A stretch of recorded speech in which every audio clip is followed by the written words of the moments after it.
The dusty winds of the Arizona frontier cut across the plains, like whips of fire as the sun began to sink, low in the horizon, painting the wide sky with streaks of orange and crimson that bled into the shadows of the mesas. And down the worn-out trail came a lone rider, a cowboy named Luke Carter, whose reputation had been forged by years of hardship, sweat and quiet courage, though few in town cared to see him as anything more than a ragged drifter who kept mostly to himself. Yet that evening, fate put in his path something that would stir gossip, invite humiliation, and ultimately push him toward an encounter that could change his life forever. For as he neared the bend by the shallow creek, he noticed an old Apache woman struggling to rise after she had stumbled with her bundle of firewood, her frail arms shaking under the weight of years and exhaustion, her dark hair streaked with silver dust, her moccasins torn from miles of wandering, and though most men in those parts would have ridden on without a glance, hardened by prejudice and a cold disdain for the native people who had once owned these lands, Luke reined in his horse, dismounted, and stepped into the dirt beside her, offering his rough, calloused hand with quiet gentleness. "Ma'am, let me help you," he said, his voice low but steady, yet she looked up at him with eyes filled with suspicion. For kindness from a white cowboy was rarer than rain in July. Still, when she saw the sincerity written across his weather-worn face, she allowed him to lift her bundle and set it across his broad shoulders as though it were nothing at all.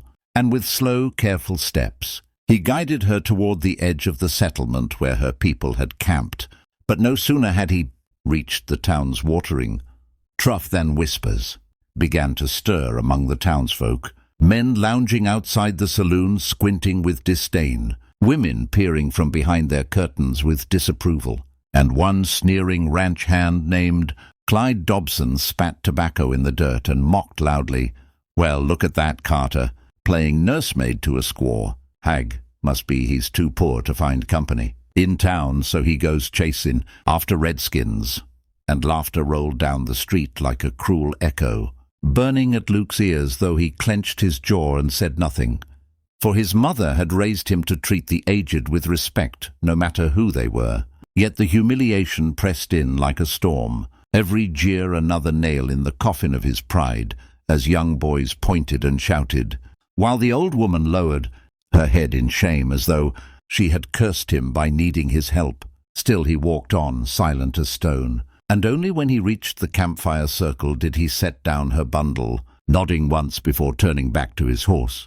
But before he could mount, she caught his sleeve with a trembling hand and whispered words in broken English. "Good heart. Good man," then gestured behind her to the shadows where a slender figure emerged, and there stood her daughter, a young Apache maiden with eyes like deep midnight pools and hair that cascaded like a river of black silk down her back, her beauty so startling in its purity that for a moment even the dying sun seemed to hold still, and Luke, who had endured ridicule without flinching, now felt his breath falter as she stepped closer, the firelight licking her features with warmth, her shy gaze meeting his with unspoken gratitude. "This is my gift," the old woman rasped, her wrinkled hand pressing her daughter gently forward. "She will honor you for helping me."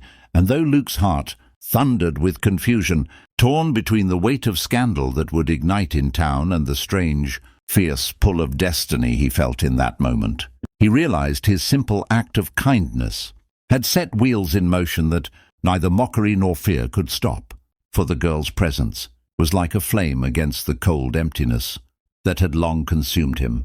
And as the first stars began to pierce the velvet dusk, he understood that this meeting was only the beginning of a story no man could have foreseen, a story that would test his courage, his honor, and the strength of his heart far more than the ridicule of any saloon crowd. And so Chapter 1 closes with Luke standing frozen between two worlds, the laughter of the town echoing faint in the distance, the old woman's gratitude heavy as prophecy in the air, and the young maiden's quiet beauty holding him captive under the rising moon. And to those listening, dear viewers, if you wish to know where this tale of humiliation sacrifice, and unexpected love will lead. Do not forget to subscribe now, because Chapter 2 will take you deeper into the fire of this unforgettable journey. Luke Carter stood still that night long after the firelight had burned itself into the memory of his eyes. The image of the old Apache woman's frail hands, pushing her daughter toward him, haunting his thoughts with equal parts wonder and dread. For though he had been mocked, cursed, and humiliated by the men of town earlier that day, something in the way the maiden's gaze held his soul made him feel as though he had been given a treasure no gold could buy. And yet he knew well that the price of taking her hand, or even accepting her company, would not be measured in coin, but in the weight of prejudice, suspicion, and scorn from every white settler who called this patch of dust their home. As he mounted his horse to leave, the maiden, whose name he would later learn was Ayana, followed silently to the edge of the camp, her steps light as falling leaves. And though she spoke no words, her eyes pleaded as if asking him not to vanish back into the loneliness of his trail. And Luke, hardened by years of drifting, felt a crack in his armor of solitude, a dangerous softness blooming in his chest. But he tipped his hat and whispered, "Good night, miss," before riding back toward town, his thoughts warring with each hoofbeat on the dirt road. Yet when he arrived at the saloon porch, the same men who had mocked him earlier jeered louder than before. Clyde Dobson spitting, so the great Carter's got himself a squaw bride already, didn't even wait to sober up. And the laughter stung deeper this time, because though it was a lie, his heart knew it carried a shard of truth. For Ayana's face already lingered in him like a ghost.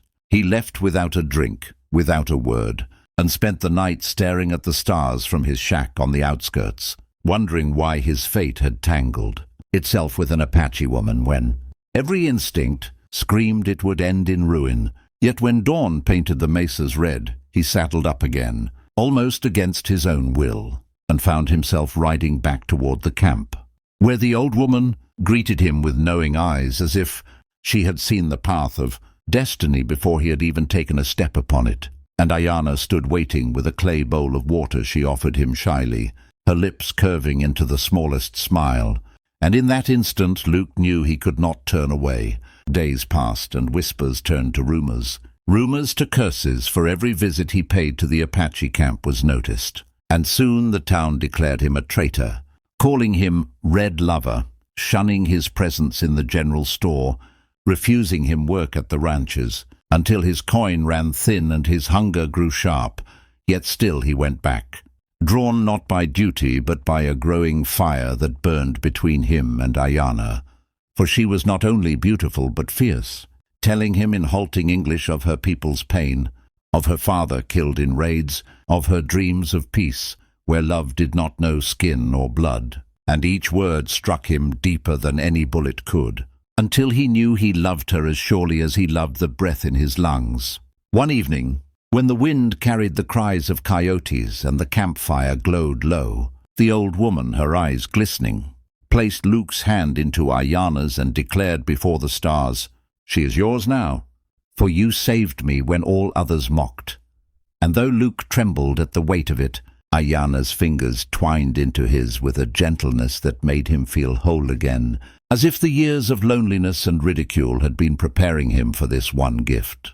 Yet fate is never gentle for long, and soon Clyde Dobson and a band of townmen, drunk and cruel, rode out to the Apache camp with torches, shouting that they would not let a white man dishonor their race by lying with savages. And Luke stood before them, gun at his side, rage burning in his eyes as he declared he would die before letting them lay a hand on the girl he now considered his, the maiden whose spirit had become his compass in the wilderness of his life. The standoff was tense, firelight flickering on sneering faces.